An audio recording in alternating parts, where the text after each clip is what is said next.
Nggak ada nomor satu. Dari tadi nomor dua baik.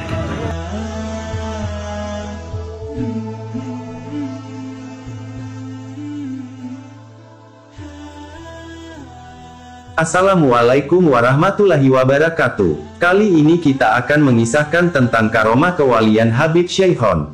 Kekasih Allah sering memiliki karomah atau keistimewaan yang tidak dapat diterima secara nalar. Tidak terkecuali bagi Habib Syaihon bin Mustafa Al-Bahar asal Jakarta. Tingkah lakunya kadang misterius, bahkan penampilannya pun sering nyeleneh. Al-Quran menjelaskan wali Allah memiliki arti orang yang beriman dan bertakwa. Allah juga telah menyebutkan ciri para walinya dalam firman-Nya. Ingatlah, sesungguhnya para wali-wali Allah mereka tidak merasa takut dan tidak pula merasa sedih. Yaitu orang-orang yang beriman lagi bertakwa, Yunus 62-63. Wan Syaihan atau Habib Syaihan bin Mustafa Al-Bahar merupakan seorang ulama min auliyaillah yang majdab. Kelakuan yang sering diperlihatkannya memang aneh-aneh dan ganjil. Seringkali di luar kebiasaan manusia bagi pandangan mata awam. Untuk diketahui, wali majdab merupakan salah satu tingkatan wali yang memiliki sifat jazab. Waliullah yang satu ini memang sudah sangat dikenal masyarakat Indonesia, terutama Jakarta. Beliau memiliki nama lengkap Habib Syaihan bin Mustafa Al-Bahar, namun juga sering dikenal dengan nama Wan Sehan. Tingkah lakunya sulit ditebak, tidak seperti biasanya para ulama dan habaib. Istilah jaderzab ini mungkin bagi sebagian orang awam yang belum mengetahui dunia atau ilmu tasawuf masihlah sangat asing terdengar. Sifat jazab dalam kehidupan sehari-hari boleh dikatakan sifat yang nyeleneh yang terkadang cenderung seperti orang yang kehilangan akal sehatnya.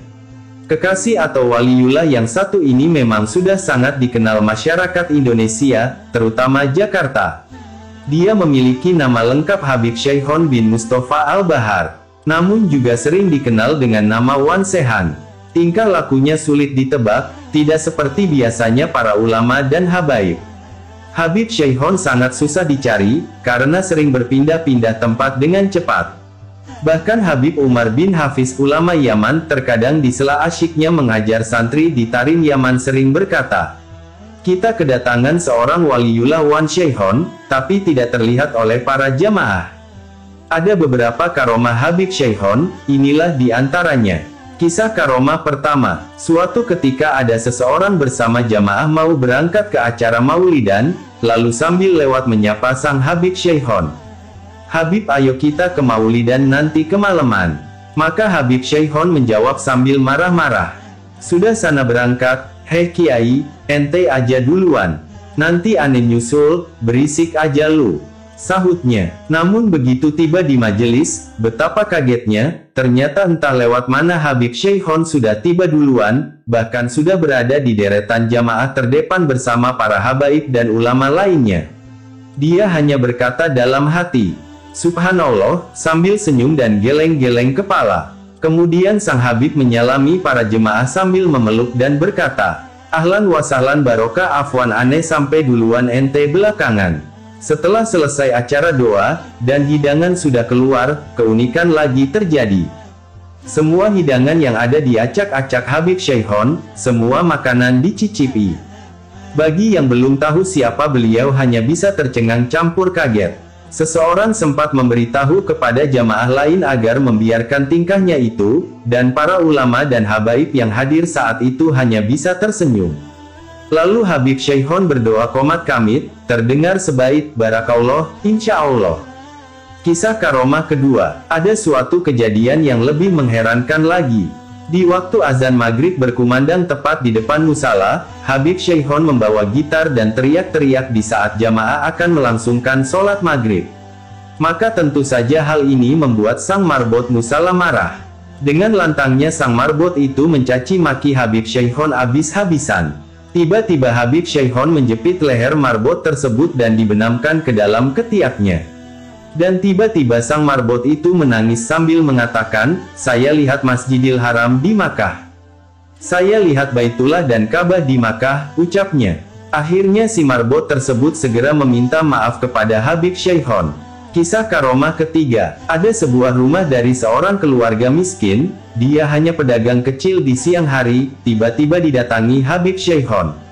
Tanpa permisi dulu beliau langsung nyelonong masuk ke rumahnya tanpa minta izin terlebih dulu, beliau langsung menyantap makanan yang ada di meja makan. Akhirnya sang tuan rumah hanya bisa melongo tanpa berkata apapun. Kemudian setelah selesai menyantapnya, Habib Syaihon pamit, sambil berkata, "Terima kasih ya, Assalamualaikum." Heran dan tak habis pikir tuan rumah hanya bisa melongo. Subhanallah. Anehnya, tak berapa lama kemudian si keluarga miskin pedagang kecil itu mendapatkan rezeki yang tak disangka-sangka dan kini mereka menjadi pedagang besar dan kaya raya. Menurut segelintir orang yang paham artinya, jika seandainya tuan rumah tadi marah-marah dan tak terima, maka tidak akan menjadi kaya raya seperti sekarang. Kisah karomah keempat. Kisah lain lagi, ada seorang tukang es cendol di Madrasah Al-Watoniyah Klender, Jakarta Timur. Esnya diambil segelas tanpa permisi, apalagi bayar. Namun si tukang es hanya geleng-geleng kepala tanpa komentar. Sempat dia ingin mau marahi Habib Syaihon itu, namun diberitahu seorang satpam yang mengenal Habib Syaihon, lalu si tukang es hanya bisa diam.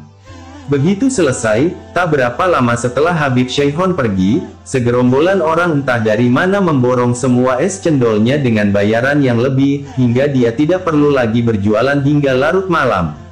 Benar-benar laris manis. Kisah karomah yang kelima. Beli mobil Toyota Fortuner pakai daun. Salah satu cerita tentang hal unik dari Wan Sehan dikisahkan oleh Ustaz Jaka Tingkir.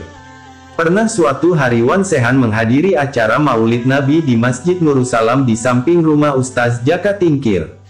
Selesai acara, Ustaz Jaka Tingkir dipanggil oleh Wan Sehan diminta untuk mengambil daun dan memasukkannya ke dalam koper. Oleh Wan Sehan, Ustaz Jaka Tingkir kemudian disuruh untuk membeli mobil Toyota Fortuner berwarna putih menggunakan daun dalam koper tersebut.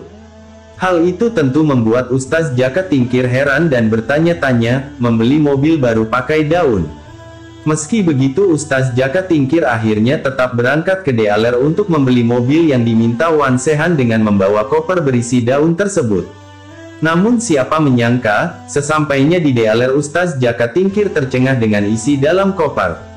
Bagaimana tidak, koper yang tadinya berisi daun itu tiba-tiba isinya sudah berubah menjadi penuh dengan uang. Ustaz Jaka Tingkir akhirnya membeli mobil itu dan membawanya pulang ke hadapan Wan Sehan. Wan Sehan pun lantas mencoret-coret mobil barunya itu dengan piloks warna-warni. Orang-orang meyakini ada hikmah di balik tindakan Wan Sehan itu. Di antaranya agar menghilangkan rasa bangga akan duniawi. Wan Sehan juga beberapa kali diketahui mencoret-coret mobil milik orang lain, di mana pemilik mobil justru senang dengan hal itu. Tidak hanya itu, cucu Wan Sehan menceritakan pada suatu hari saat Wan Sehan mau berangkat pergi, ia mengatakan mobilnya tidak ada bensinnya karena kehabisan. Wan Sehan meminta cucunya untuk mengambil sebuah ember dan mengisi ember tersebut dengan air comberan dan air comberan tersebut dimasukkan ke tangki mobil Fortunernya.